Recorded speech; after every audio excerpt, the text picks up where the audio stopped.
நறுமலர் தீபம் வலைவழி ஆசிரியர் சொந்தங்களே, பிஜிடிஆர்பி இப்போ கால்பர் பண்ணிட்டாங்க. அனைத்து பாடத்தை சார்ந்த ஆசிரியர்களும் எப்படி படிக்கிறது, எங்கே படிக்கிறது, மெட்டீரியல் வாங்கி படிக்கலாமா, டெஸ்ட் பேட்ச் அட்டன் பண்ணலாமா அப்படின்னு சொல்லி பலரும் பல வகையில் யோசனை பண்ணிகிட்டு இருப்பீங்க. உங்களுக்காக தான் இந்த வீடியோ. ஒரு 2 நிமிடம் ஒதுக்கி இந்த வீடியோவை முழுமையாக பாருங்கள். உங்களுக்கு ஒரு நல்ல தெளிவு கிடைக்கும். என்ன அப்படின்னு பார்த்தீங்கன்னா, முதல்ல சில பேர் கால் பண்ணி என்ன கேட்குறாங்க அப்படின்னா, சார் டெஸ்ட் பேட்ச் கிடைக்குமா, எவ்வளோ அமௌண்ட்டுன்னு கேட்குறாங்க. ரெண்டாவது, சார் மெட்டீரியல் மட்டும் கிடைக்குமா, எவ்வளோ காசு அப்படின்னு கேட்குறாங்க. சில பேர் என்ன கேட்குறாங்கன்னா, வீடியோ கிளாஸ் மட்டும்னா எவ்வளோ கிளாஸு அப்படின்னு, எவ்வளோ காசு அப்படின்னு சொல்லி கேட்குறாங்க. இப்போ இதில் ஒரு விஷயத்தை எல்லாருமே மறந்துடுறாங்க. என்ன அப்படின்னு பார்த்தீங்கன்னா, நீங்கள் ஏதாவது கோச்சிங் கிளாஸ் போயிருக்கீங்களா, ஏற்கனவே படிச்சிருக்கீங்களா, டெஸ்ட் பேட்ச் கேட்குறீங்கள, டெஸ்ட் பேட்சுக்காக நீங்கள் ஏற்கனவே படிச்சிருக்கீங்களா, டெஸ்ட்டுக்கு தயாராக இருக்கீங்களான்னு ஒரு கேள்வி கேட்டோம்னா, இல்லை சார் இப்போ தான் ட்ரை பண்ணிகிட்டு இருக்கோம், இப்போ தான் ஃபஸ்ட்டு டைம் எழுதுகிறோம் அப்படின்னு சொல்கிறாங்க. முதல் முறையாக தயாராகிற ஒருத்தர் ஒரு டெஸ்ட் பேட்ச் மட்டுமே அட்டன் பண்ணாருன்னா அவரால் எப்படி அட்டன் பண்ண முடியும் அப்படின்னு ஒரு கேள்வி இருக்குது. அதனால் முதல்ல உங்களுக்கு என்ன தேவை அப்படின்றத கண்டுபிடிங்க.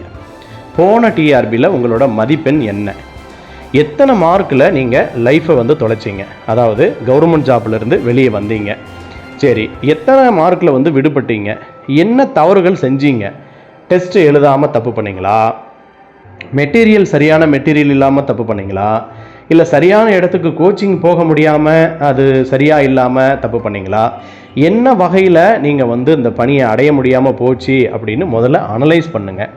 அதே மாதிரி நீங்கள் என்ன கேஸ்ட்டுன்னு பாருங்கள். ஏன்னா ஒரு கேஸ்ட்டுக்கும் ஒரு மக்களினுடைய தொகை அப்படின்னு ஒன்று இருக்குது.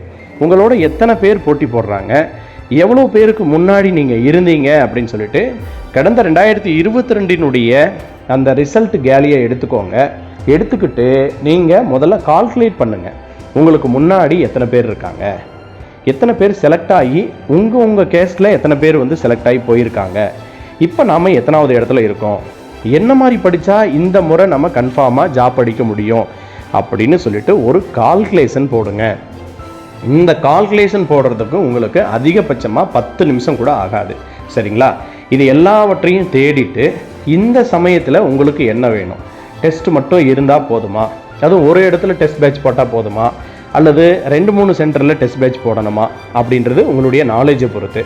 அதே மாதிரி வெறும் மெட்டீரியல் மட்டும் போதுமா, அல்லது ஆன்லைன் கிளாஸும் இருந்தால் பெஸ்ட்டாக இருக்குமா, போன முறை சைக்காலஜியில் நீங்கள் ரொம்ப மோசமாக இருந்தீங்க அப்படின்னு சொன்னாக்க அப்போ சைக்காலஜி கிளாஸ் போகலாமா, அல்லது ஜிகே கொஞ்சம் நல்லா பார்க்கலாமா, இல்லை வேறு என்ன பிரச்சனை, மேஜர்லேயே நமக்கு பிரச்சனை இருக்குது அப்படின்னா மேஜர் கிளாஸே போகலாமா, இந்த மாதிரி என்ன உங்களுக்கு தேவை அப்படின்னு பார்க்கணும். அதுதான் சரியான ப்ரிப்பரேஷன் அப்படின்னு சொல்லக்கூடியது. ஏன்னா நமக்கு என்ன நோயின்னு தெரிஞ்சாதான் நம்ம எந்த டாக்டரை போய் பார்க்கறது அப்படின்றத முடிவு பண்ண முடியும். பொதுவாக நீங்கள் ஒரு ஹாஸ்பிட்டலுக்கு போனீங்கன்னா கவர்மெண்ட் ஹாஸ்பிட்டலில் ஒரு மாத்திரை கொடுப்பாங்க. என்ன நோயின்னு போனாலும் ஒரு 10 வருஷத்துக்கு முன்னாடி ஒரு மாத்திரை கொடுப்பாங்க. அந்த மாதிரி மொத்தமாக போய் ஏதோ ஒரு சென்டரில் எனக்கு டெஸ்ட் வேணுங்க, எனக்கு மெட்டீரியல் மட்டும் கொடுங்க அப்படின்னு கேட்காதீங்க. உங்களுக்கு என்ன வேணும் அப்படின்றத முதல்ல முடிவு பண்ணுங்கள். உங்களுடைய வெற்றிக்கு அது துணையாக இருக்குமா அப்படின்றத முடிவு பண்ணுங்கள். அதுதான் உங்களுடைய வாழ்க்கையை திருப்பி போடக்கூடியதாக இருக்கும். எந்த விதமான திட்டமிடலும் இல்லாமல் நீங்கள் மொத்தமாக இப்படி போய் கேட்காதீங்க அப்படின்றதுக்காக தான் இந்த வீடியோவே உங்களுக்கு நான் போடுறேன். அதனால் அன்பிற்குரிய ஆசிரியர் சொந்தங்களே, உங்களுக்கு என்ன தேவை என்பதை முடிவு செய்துவிட்டு அந்த இலக்கை நோக்கி ஓடுங்கள். வெற்றி நிச்சயமாக உங்களுடைய வீட்டு வாசலை தட்டும். இதில் எந்த விதமான மாற்றமும் இல்லை. அனைத்து ஆசிரியர் சொந்தங்களுக்கும் மனமார்ந்த நல்வாழ்த்துக்களை தெரிவித்துக் கொள்கிறேன்.